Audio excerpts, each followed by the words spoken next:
தமிழ் சொந்தங்கள் அனைவருக்கும் சென்னை வாஸ்து ஜெகநாதனின் நெஞ்சார்ந்த வணக்கங்கள். மண்டியில் நல்ல வண்ணம் வாழலாமைகளும் எண்ணில் நல்ல கதைக்கு அதுமோர் வெற்றியே. விவசாய நிலங்களில் வாஸ்து, விவசாய நிலங்களில் சரியான எல்லா இடங்களிலும் கிணறு இருக்குமா அப்படின்னு சொல்ல முடியாது. போர் என்கிற விஷயம் கூட ஒரு தவறான இடத்துல இருக்கும். அப்படி இருக்கின்ற போது அந்த கிணறு சார்ந்த விஷயத்தினால ஒரு இடம் நம்ம அந்த இடத்துல வீடு கட்டலாமா, அப்படி இருந்தால் தவறா அப்படிங்கிற ஒரு கருத்து. ஒரு பரந்த இடம், விவசாய நிலம் என்பது ஒரு பரந்த இடம், எங்கே வேணாலும் சாலை இருக்கலாம், அது விஷயம் கிடையாது. இது ஒரு ஏக்கர் கணக்கில் இருக்கக்கூடிய ஒரு 5 ஏக்கருக்கு மேலாக இருக்கக்கூடிய ஒரு இடம் என்று நம்ம வைத்துக்கொள்வோம். அப்படி இருக்கக்கூடிய அந்த இடங்களில் நம்ம ஒரு வீடுகளை நம்ம அமைக்கும் பொழுது எப்பொழுதுமே தென்மேற்கில் அமைக்க வேண்டும் என்று நம்முடைய மக்கள் சொல்லுவார்கள். அப்படி சொல்கின்ற பொழுது இப்படி அமைத்து கொள்ள தவறு கிடையாது, தாராளமாக அமைத்துக் கொள்ளலாம். சாலை வடக்கில் இருக்கிறது என்று வைத்துக்கொள்வோம். இதற்கு நமக்கு தனியாக ஒரு சாலை அமைப்பை ஏற்படுத்தி வீடுகளுக்கு வருவது போல் ஒரு அமைப்பை ஏற்படுத்தி தாராளமாக நம்ம ட்ராவல் பண்ணி வந்து விடலாம்.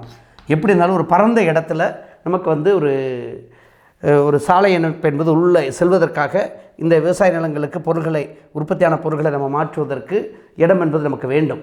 அப்படி இருக்கின்ற பொழுது சாலை என்பது கண்டிப்பாக வேண்டும், தவறு கிடையாது.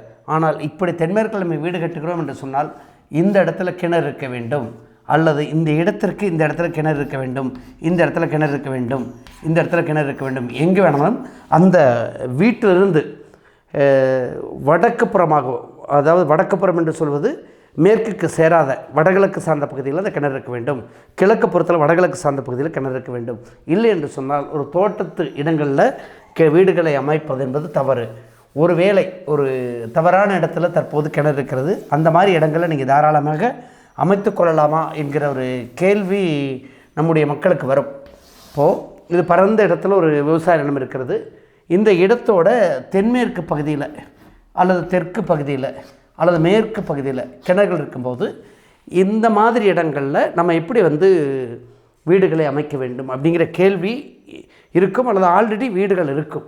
அப்போது ஏற்கனவே இந்த இடத்துல வீடு கட்ட போகிறத விட ஏற்கனவே இந்த இடத்துல வீடுகளை வச்சுருப்பாங்க. இது சாலை இப்படி செல்லும், இப்போ நேரடியாக உள்ளே சென்று விடுவார்கள். தோட்டத்துக்கு செல்வதற்கு பாதை, கிணறுகளுக்கு செல்வதற்கு தோட்டத்துக்கு பாதைகள் இப்படி இருக்கும். இப்போ இந்த இடத்துல தாராளமாக இருக்கலாம். இந்த இடத்துல ஒரே ஒரு வேலை நீங்கள் செய்ய வேண்டும்.